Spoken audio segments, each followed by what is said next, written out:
Olá, Como vai? Tudo bem? tudo bem? Tudo.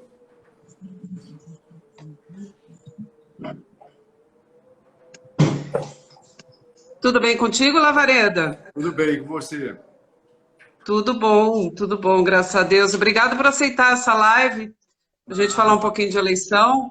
Um prazer. Vou, vou procurar desativar os comentários aqui um pouquinho, senão a gente vai conseguir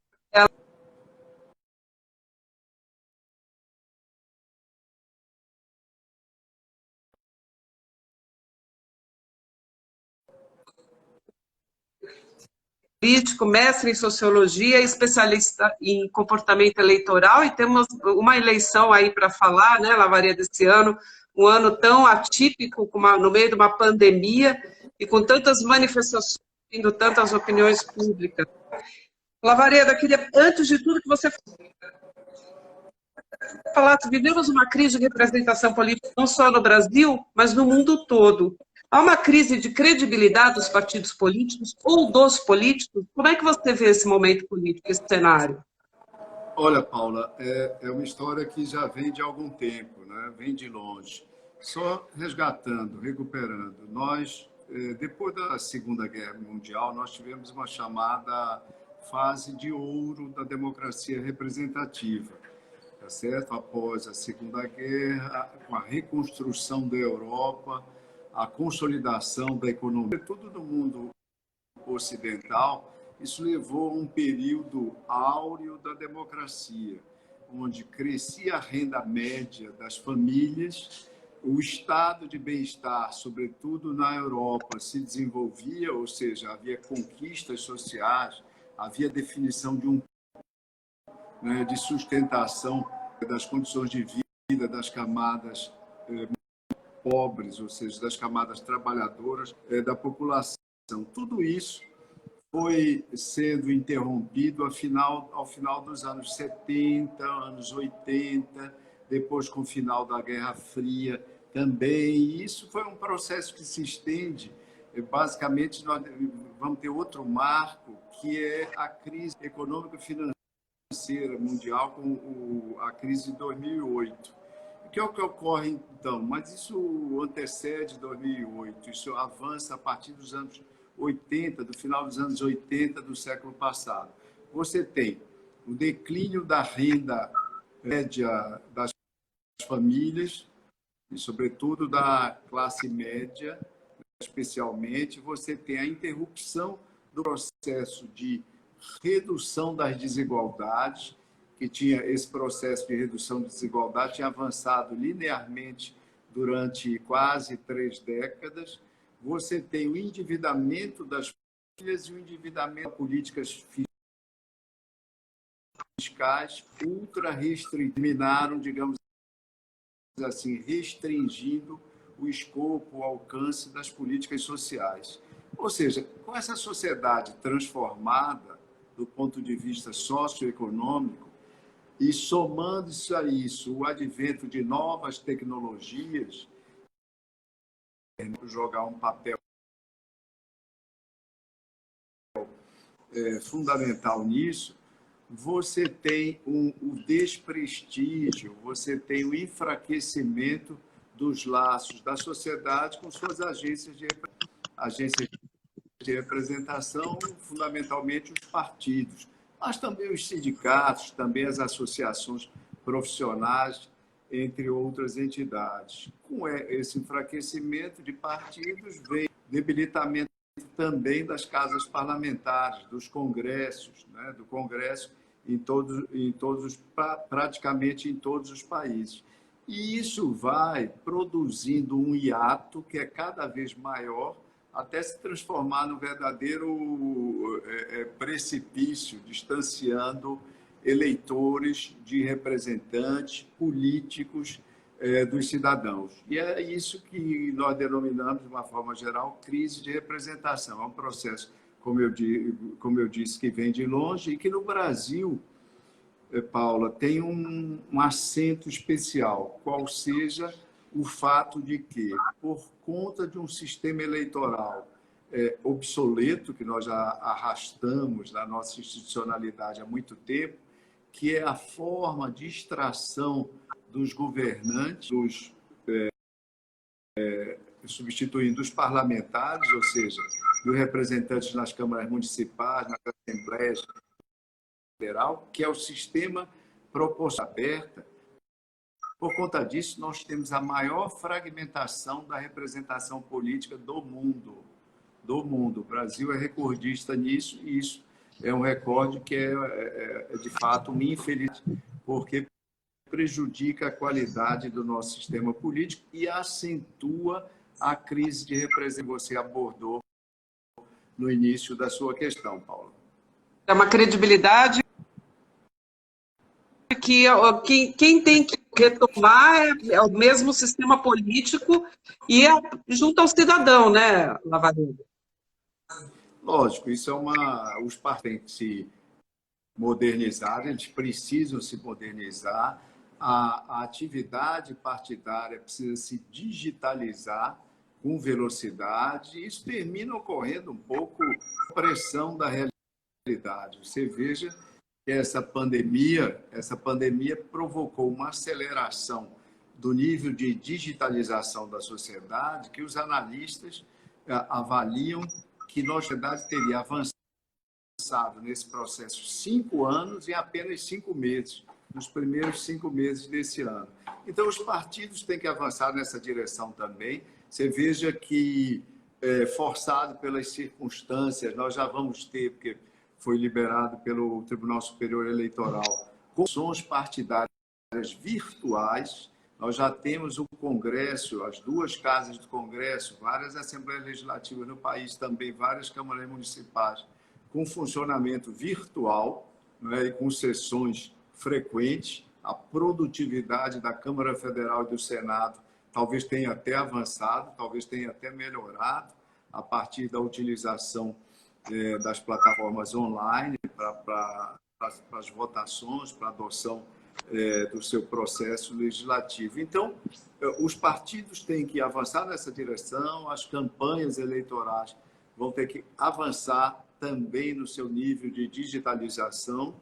Isso já é mais comum, já é mais frequente nos Estados Unidos, é só ver o que está ocorrendo nessa campanha eleitoral no ano de 2020. O Brasil vai ter que também avançar velozmente nessa direção. Esse eleitor que está longe, que está distante, distanciado dos partidos, ele precisa ser buscado e a internet, as redes sociais, etc., tem que ser pontes, e nesse caso pontes de mão dupla, porque ensejam, porque possibilitam, ao mesmo tempo que se faz o approach, a abordagem do eleitor, se faz também o diálogo, porque o eleitor utiliza essas pontes também interagindo e enriquecendo a dinâmica partidária. Óbvio que há problemas, Paulo. Estudos já feitos na Alemanha, sobretudo, sobre a utilização da comunicação online na prática partidária, estudos chegaram a uma conclusão que era mais ou menos esperada. Os jovens, os que têm mais vocação para tecnologia, para interatividade nas plataformas, nas redes, etc. e tal, esses assumem uma participação, protagonismo maior nos partidos, né? E aqueles membros mais velhos, menos afeitos, menos vocacionados, por diversos motivos, para a utilização da tecnologia, vão ficando meio que à margem. E isso serve também para redefinir elites partidárias. Revigorar a própria Câmara. Agora, você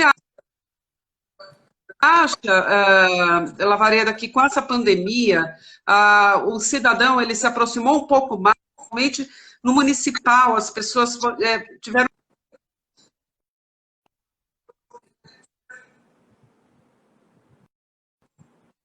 dentro das prefeituras. Você acha que isso aproximou o cidadão um pouco mais do político, ou ao contrário, ele vai na comunicação de um com o outro? Olha, há vários efeitos, Paulo. Imagina que essa pandemia tenha tido e vai ter sobre as pessoas, sobre os indivíduos, não é? E sobre a sociedade como um todo. Mas todo esse impacto que é projetado, especialistas, pelos analistas e até o terreno dos filósofos. Há muita especulação também sobre o que essa pandemia irá provocar de mudanças e mudanças importantes no mundo. Mas o que nós vemos nas tendências identificadas como eventuais comportamentos para além, para o pós-pandemia, na verdade, não há nada de absolutamente novo. Ou seja, a pandemia, o efeito da pandemia não vai ser o de criação de novos comportamentos ou novos hábitos, mas vai ser o de vão apressando a generalização de comportamentos e do que começava a se tornar um hábito crescente para contingentes cada vez maiores de pessoas. Então, por exemplo, o trabalho home office é uma coisa que já havia, então isso vai ser dinamizado, já está sendo, e uma parte importante disso vai existir, vai perdurar pós-pandemia. Quando eu digo isso, é que as relações entre indivíduos e partidos, elas não vão se alterar radicalmente por conta da pandemia.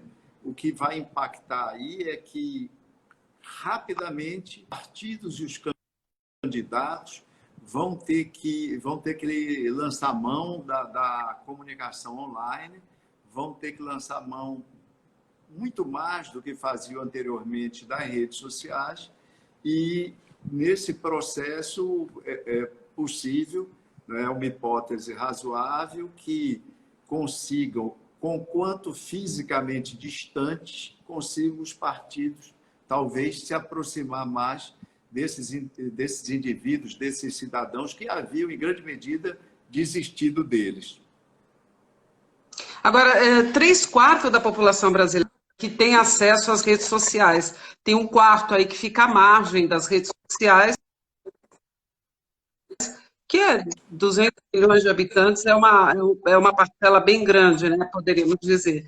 Agora, mesmo assim, você acha que as redes sociais podem ser consideradas hoje como responsáveis pela representação, pela crise de representação política entre os poderes? E há uma chance de buscar uma convivência cívica, civilizada entre as redes e o governo? Olha, Paula, as redes não provocam a crise de representação, tá certo?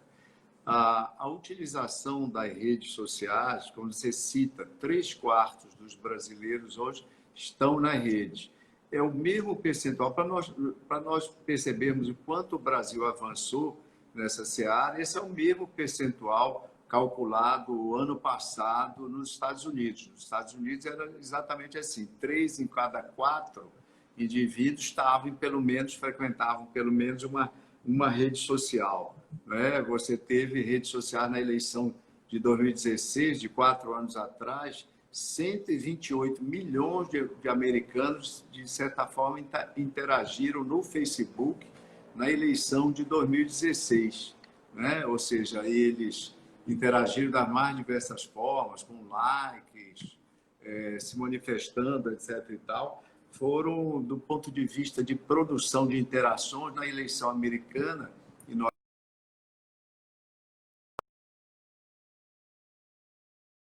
no Facebook no ano de 2016. Isso é uma coisa impressionante. Mas a rede social não provoca a apresentação. Ele é responsável, e isso já está razoavelmente identificado através de muitas pesquisas realizadas em diversos centros universitários no Brasil e no mundo. Elas provocam uma outra coisa. Elas acirram, elas desenvolvem a polarização da sociedade, o distanciamento de preferências, o distanciamento de opiniões cada vez maior na sociedade. Porque, como o próprio Zuckerberg, anos atrás, isso foi captado numa das falas dele, que depois ele provavelmente terá esquecido, né? Ele esqueceu. Ele disse que a rede social dele, né, era muito beneficiada por uma característica do cérebro humano, que é valorizar a divisão, ou seja, valorizar o contraste.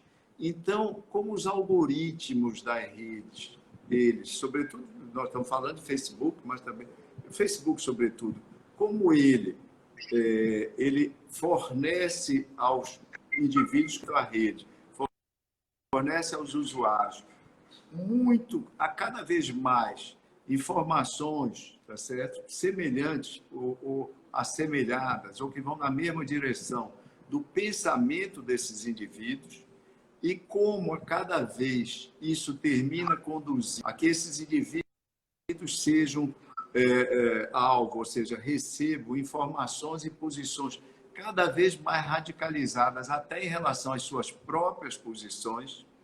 As redes sociais produzem esse movimento que é cada vez mais um movimento centrífugo, ou seja, as pessoas vão ficando cada vez mais apartadas numa e noutra direção.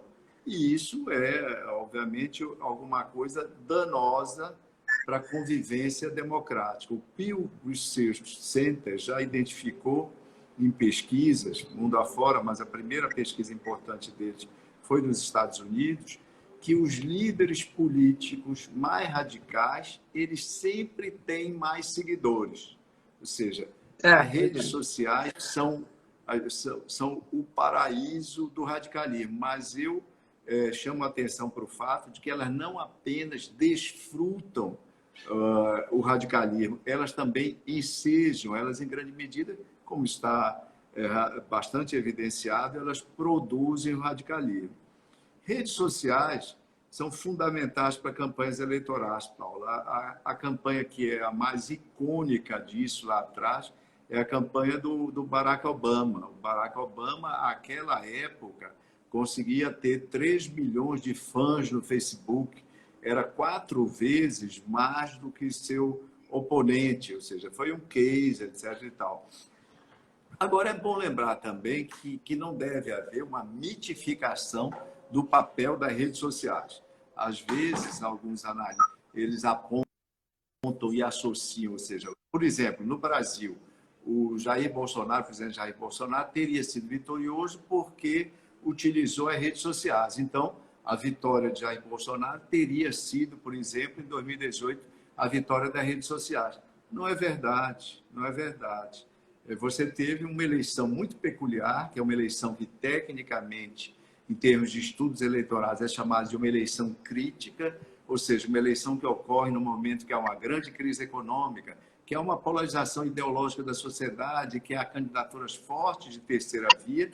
Então, ali não havia televisão, ou seja, a massa de tempo de televisão que o candidato Geraldo Alckmin tivesse, que pudesse vencer essa onda, a onda da antipolítica, a onda do antissistema, que era representada naquela eleição, foi representado por Jair Bolsonaro. Que traduzindo, na variedade, é o menos pior.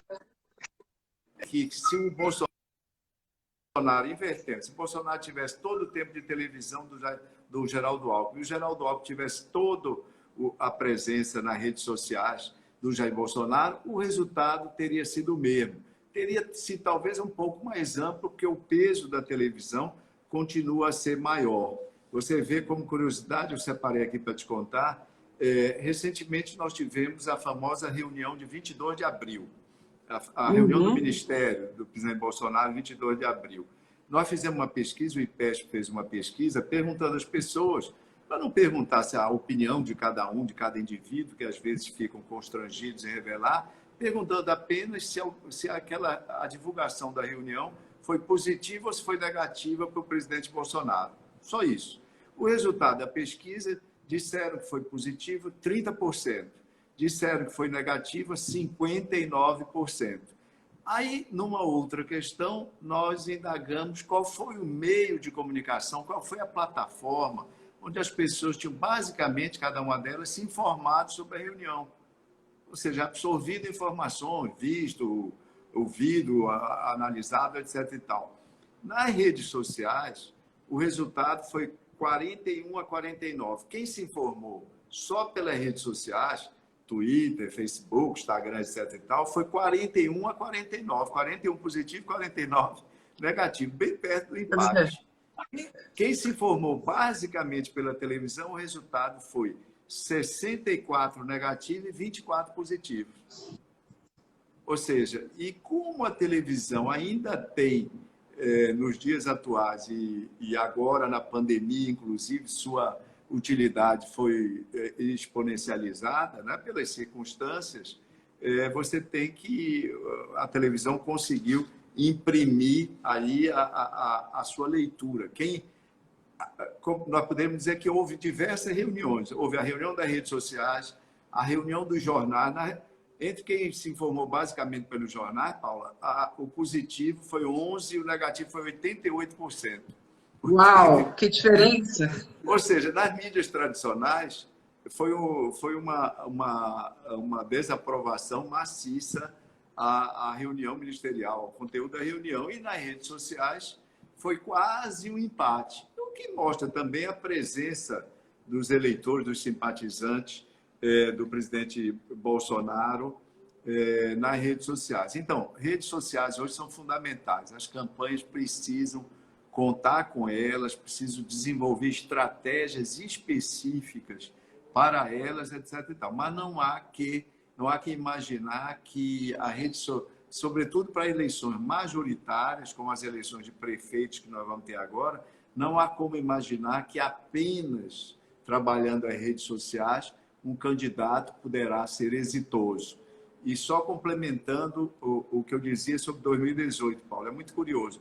Disse, não, a televisão se mostrou absolutamente desimportante pelo resultado. E eu dizia há pouco para você que não era bem assim.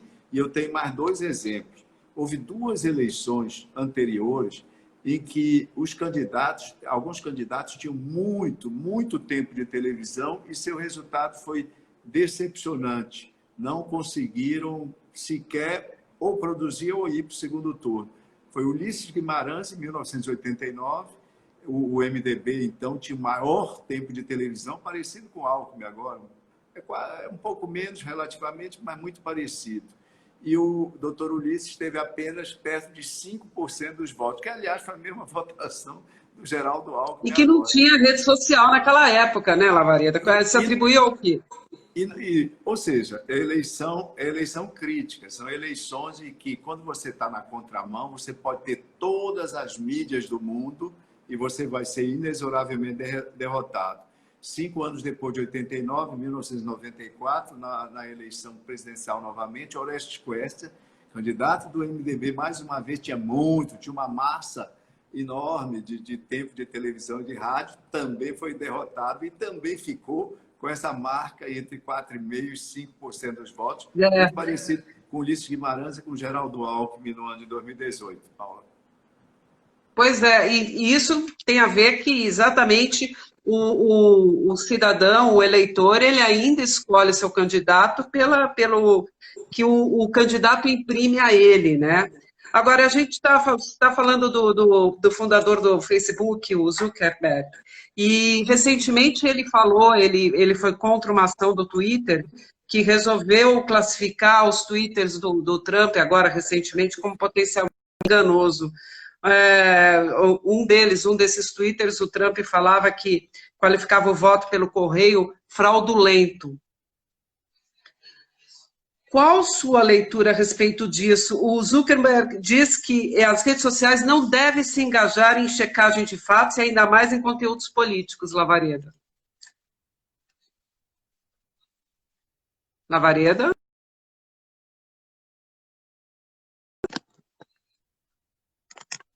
Eu acho que o nosso convidado está de volta. Só um pouquinho, gente.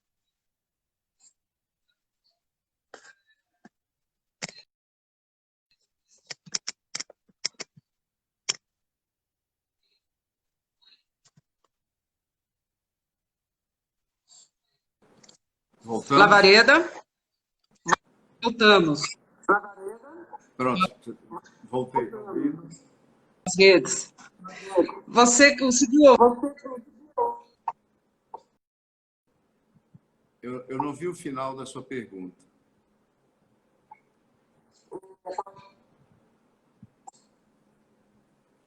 Eu não vi o final. Oi? Eu não vi o final da sua pergunta. O fundador do Facebook, o Zuckerberg, criticou o Twitter por ele ter feito essa essa crítica ao tweet do Trump, dizendo que as redes sociais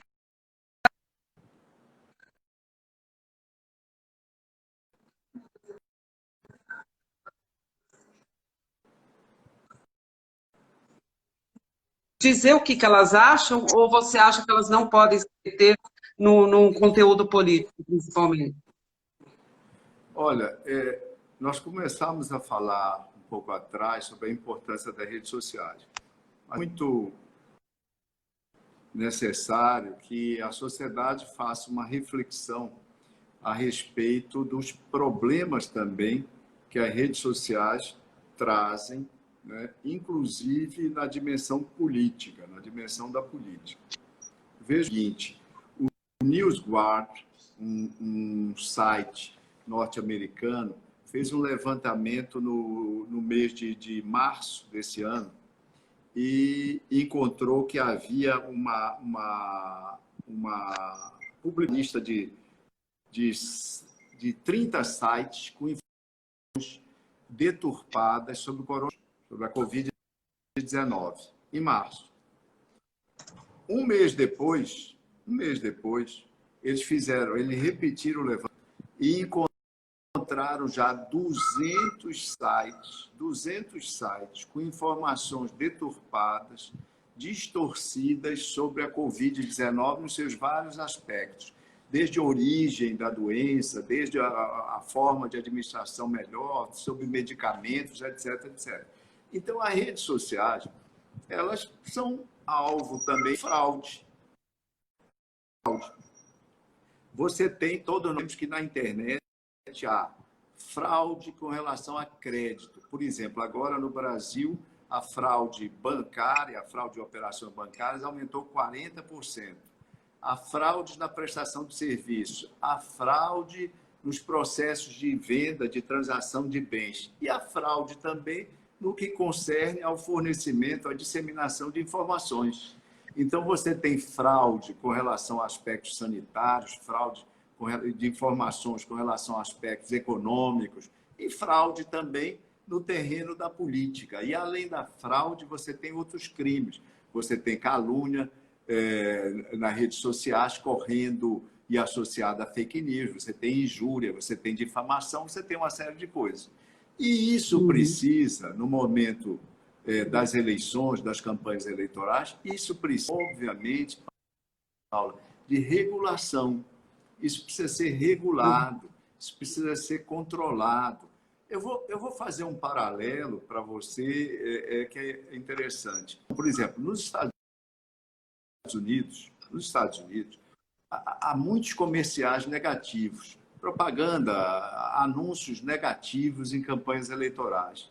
Muito mais do que no Brasil, sempre. Isso foi sempre assim, tá certo? Por exemplo, em algumas campanhas, na campanha de 2012, o Partido Republicano, na reta final, 100% dos anúncios de TV do Partido Republicano eram negativos, naquela eleição que foi a reeleição do Barack Obama. E, pois bem, o que é que os americanos fizeram lá atrás para tornar isso mais fair, mais justo, para dar transparência ao processo de comunicação política?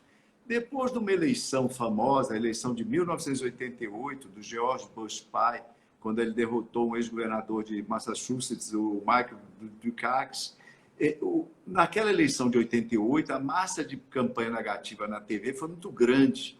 Houve alguns anúncios, alguns comerciais, inclusive, que ficaram célebres pela manipulação, Horton, uma série de coisas, mas a gente levaria muito tempo aqui e nós sairíamos do... Os congressistas americanos, em 2002, eles passaram um ato, tá certo? Um ato que é basicamente de você assumir seu anúncio, assumir seu comercial.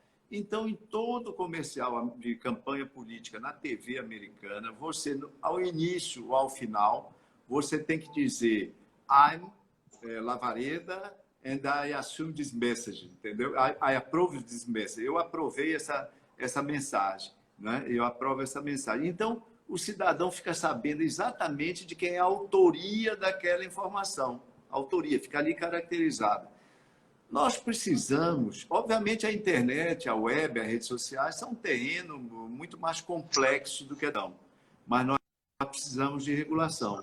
Nós precisamos fazer, por exemplo, a campanha americana, 100 milhões, o que foi apurado pelas autoridades norte-americanas. Houve uma operação russa que alcançou 100 milhões de eleitores só no Facebook na eleição de 2016. É óbvio que alguma coisa precisa ser feita com relação a isso. É óbvio. As consequências disso, por exemplo, as eleições em alguns estados norte-americanos, como Michigan, por exemplo, foram resolvidas por uma quantidade, um percentual ínfimo de eleitores, abaixo de 0,1%, em torno de 0,1% dos votos. Então, qualquer influência ilegítima precisa ser controlada. Eu dei o exemplo do que a legislação americana fez nos Estados Unidos. No Brasil, fez-se muito mais. Um comercial de televisão no Brasil pode ser suspenso pela Justiça Eleitoral, pode ser questionado, quando questionado pelos adversários. Ele tem que ter também identificação de autoria e a Justiça Eleitoral, como tem feito em inúmeras vezes em inúmeros estados e cidades, tem suspendido a veiculação de muitos anúncios, etc. Então, é importante, as redes sociais são fundamentais, impensável o mundo contemporâneo sem redes sociais. Você lembra, Paula, de um trabalho com ultra repercussão, com grande repercussão, do professor Manuel Castells, fez um livro chamado Redes Sociais, Redes de Indignação e Esperança sobre as redes sociais, descrevendo o papel democratizante, o papel liberador que elas tiveram, sobretudo nos países ali que viveram a Primavera Árabe, etc. Mas as redes sociais também são alvo, são território de fake news. A Cambridge Analytica utilizou dados pessoais sem autorização dos indivíduos para refinar o targeting, refinar o direcionamento de mensagens pela campanha do Trump, muito possivelmente, como tinha feito na campanha do Brexit na Grã-Bretanha, e isso tudo é danoso, isso prejudica a qualidade da nossa democracia. As eleições são o fulcro da democracia. Se você parar para pensar todo o sistema democrático, mas abstrair a eleição, não tem democracia. Ou seja, é verdade. E a democracia é muito mais do que um método, como dizia o Schumpeter, um teórico importante do cientista social. Elas são muito mais do que um método de escolher e renovar periodicamente dirigentes. Elas, né, a democracia, como toda, ela incorpora um conjunto de valores. Ela constitui também uma visão do mundo, uma visão de respeito aos adversários, uma visão de que você hoje no poder, amanhã poderá e deverá, não é, com a tranquilidade e a civilidade necessárias, assistir o governo do seu oponente, embora fazendo a oposição com a contundência que deva eventualmente fazer, etc. Mas respeitando a alternância, etc.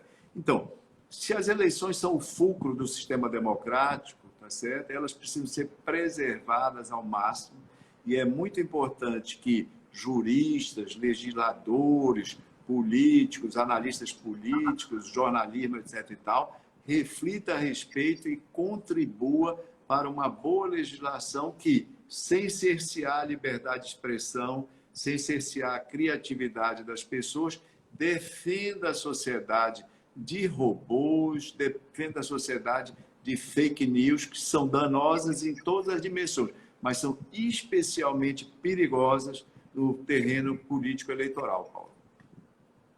Não, e eu acho que preparar toda essa população que hoje habita aí as redes sociais para o diálogo, né? Porque não existe democracia sem debate, né, Lavareda? A gente sabe disso. Essas manifestações cada vez mais acaloradas, né? Chegando quase, as pessoas têm que aproveitar e saber que nas redes sociais não precisa só você ser contra o meu candidato, não quer dizer que você seja o meu opositor, ao contrário, a minha. Hoje em dia virou um campo de guerra muito declarado nas redes sociais, né? Ficou uma linha muito tênue entre o que é debate, o que você prefere, ser contrário. Eu acho que essa educação ainda dentro das redes sociais tem que ser um pouco construída, né? Para que, e eu acho também que as pessoas têm que aprender a ver, a ter uma visão do que é uma notícia que foi plantada ali como fake news. Você acha que existe a possibilidade das pessoas terem essa educação hoje de sacar quando ela está lendo alguma coisa que aquilo não é real? Quais são as Lavareda? Eu perdi a pergunta. Quais são o quê, Paula? Eu perdi só o final da sua pergunta. Quais são o quê? Quais são os pontos para as pessoas verem que aquilo é uma fake news? Você tem isso dentro da sua cabeça? Olha, há caminhos hoje que vão sendo esboçados. Em primeiro lugar, cresceu muito, mundo afora, o Brasil também já há, as agências de checagem. As agências de checagem têm cumprido um papel muito interessante e que isso tem que ser incentivado, tem que ser valorizado, etc., porque é muito importante. Segunda coisa, é preciso uma discussão, uma reflexão, uma discussão com os proprietários, com as empresas proprietárias das redes sociais, que se contam nos dedos de uma mão, né? E talvez não precisemos nem de todos os dedos de uma mão, né? Para identificar isso. Precisamos ver o uso desses algoritmos, porque os algoritmos atualmente utilizados são deliberadamente ou involuntariamente polarizadores. É verdade. E uma sociedade polarizada, também há estudos a respeito que boa parte dos indivíduos, mesmo com níveis de instrução, níveis elevados de instrução e de compreensão das questões e de sofisticação intelectual, essas pessoas não cedem a evidências que desmintam as suas convicções básicas, Paula. Ou seja, para essas pessoas polarizadas, excitadas pelo radicalismo, nem as evidências trazidas pelas agências de checagem, legitimando ou deslegitimando pretensas fake news, é suficiente. Mas, de qualquer forma, pela ordem, agência de checagem, o papel delas cada vez mais importante. Segundo lugar, uma discussão, uma reflexão, um estudo e uma legislação, se for o caso, se não houver autorregulamentação dos algoritmos utilizados atualmente pelas redes sociais, esses algoritmos polarizadores, que eu estou chamando a atenção. E, em terceiro lugar, e você tem toda a razão, é uma elevação da consciência, um processo de conscientização da sociedade, dos indivíduos, etc., para que evitar a manipulação. Ou seja, as pessoas, em geral, não gostam de se sentir manipuladas, tá certo? Não gostam de se sentir manipuladas, mas elas não têm muita consciência de como sociais terminam, né, utilizando aquela tal vocação cerebral para a divisão e terminam sendo manipuladas pelas redes sociais. E as redes sociais, então, Paulo, elas terminam retribalizando o mundo. Ou seja, o mundo que se globalizou em grande medida, etc. e tal, se vê retribalizado nos países, nos estados, nos municípios, com construção, além das identidades, das circunstâncias, as demográficas, das circunstâncias de nascimento, de vida, ou seja, você tem identidade de grupo étnico, você tem identidade de gênero, você tem identidade ocupacional, etc. Você tem as tribos que são construídas, assim como times de futebol, por exemplo, e você tem tribos políticas produzidas mais através desse processo de polarização, que esse é nefasto. A construção da identidade política é importante, é fundamental para a democracia. Aliás, é um dos problemas do Brasil. A nossa crise de representação aqui é mais aguçada, porque em relação a países desenvolvidos e até outros países em fase de desenvolvimento como o nosso, o quantitativo de identificação partidária, de preferência partidária, é muito reduzido no Brasil, por conta daquela fragmentação exagerada, recordista mundial. Mas sim, mas é diferente de você ter identidade partidária e de você ser um radical que não consegue estabelecer diálogos com os opositores. Ou seja, na política, os opositores não podem, não devem ser tratados jamais como inimigos. Como inimigos. Isso é necia. E essa retribalização do mundo, que de certa forma é alimentada pela rede, esse é um problema que elas nos trazem. Elas trouxeram maravilha. Já houve quem dissesse, e disse muito bem, que o maior ganho da internet, que a internet trouxe para os indivíduos e para a sociedade, que ela possibilitou que cada um de nós, cada indivíduo, fosse um editor.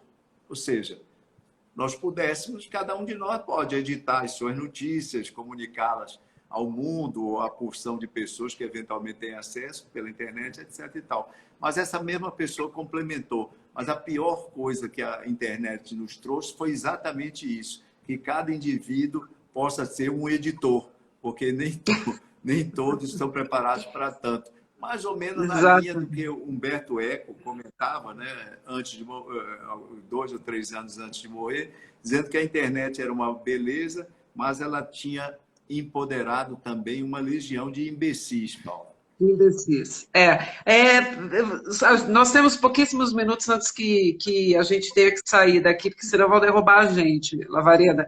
Eu tenho uma pergunta da Kátia Kubel, que é diretora do Engenho Comunicação em Brasília, especializada em redes sociais e marketing digital. Ela pergunta se você acredita que a pesquisa intitulada de Social Listening, que é o monitoramento de rede social, pode ajudar o candidato a manipular seus eleitores, já que a gente está falando de manipulação. E eu não estou falando de fake news, eu estou falando de manipulação da preferência eleitoral. Você acredita nisso? Olha, essa questão da manipulação através de pesquisas, etc., as pesquisas podem ser utilizadas por mais variados fins. Ou seja, um candidato, um partido político pode identificar, por exemplo, os principais medos vigentes na sociedade naquele momento e, através de todo, desenvolver uma estratégia de comunicação para alavancar o medo, para explorar o medo, para tentar traduzir aquele medo em algum apoio eleitoral para a sua bandeira ou para a sua chapa, para a sua candidatura, etc. Também as métricas das redes sociais podem ser utilizadas para alimentar estratégias negativas, estratégias que vão eventualmente até numa mesma direção do que eu citava há pouco. Excitar emoções negativas, deprimir emoções positivas nos adversários, deprimir com fake news. Lembrar, por exemplo, que a campanha da Hillary Clinton, em 2016, ela teve 5.200.000 votos a menos do que o candidato democrata na eleição anterior havia tido, por conta, em parte, pela disseminação de fake news e de propaganda negativa a respeito nela, desestimulando o comparecimento dos seus eleitores. Mas eu não acho que pesquisa possa ser responsável, que pesquisa seja responsável, quer pesquisas de métricas nas redes sociais, quer pesquisas de opinião, etc. e tal, de opinião pública na sociedade, tomando o universo de eleitores, elas possam ser intrinsecamente negativas. Não são. Elas são absolutamente úteis. Todo procedimento que tem a ver com promoção de conhecimento é sempre importante, é sempre valioso. Agora, sempre pode ser deturpado. O exemplo clássico é o exemplo da energia nuclear, Paulo. Pois é, a informação é sempre usada para o bem ou para o mal, né, Lavareda? A gente sabe disso.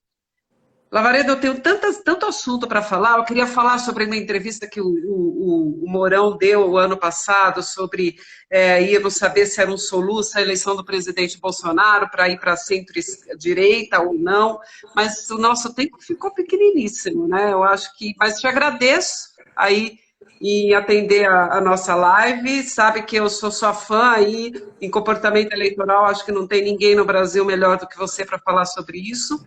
E vamos ver se a gente conversa um pouco mais para frente, mas queria que você deixasse um recado aí de o que será essa eleição. Essa eleição, Paulo, primeiro dizer que foi um prazer conversar com você, sempre é um prazer, você sabe a admiração que eu tenho por você pelo seu trabalho. E eleição desse ano, do ponto de vista de eleições municipais, é a eleição mais imprevisível que nós vamos ter. Ou seja, é uma eleição totalmente diferente das outras, não só porque a campanha se dá em circunstâncias bem diferentes, como também porque nós vivemos um período da vida política brasileira de muito estresse, de elevada polarização, de crise econômica também, afora a crise sanitária, de crise institucional por conta do conflito entre os poderes do Estado. Então, é uma eleição absolutamente diferente de todas as que já tivemos antes. Agora, uma característica comum com pelo menos uma delas, vai ser uma eleição bastante nacionalizada, vai ter um teor de nacionalização.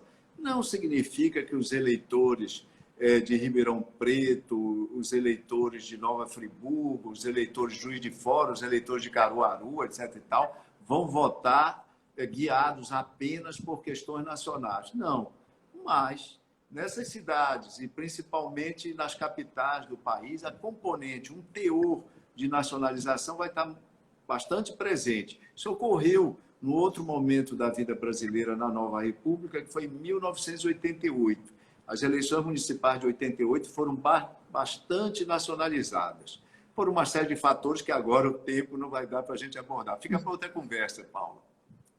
Fico para uma outra conversa, com certeza. Mas obrigada, Lavareda, por ter aceitado e por ter dado essa aula para a gente. Nada, foi um prazer conversar com você.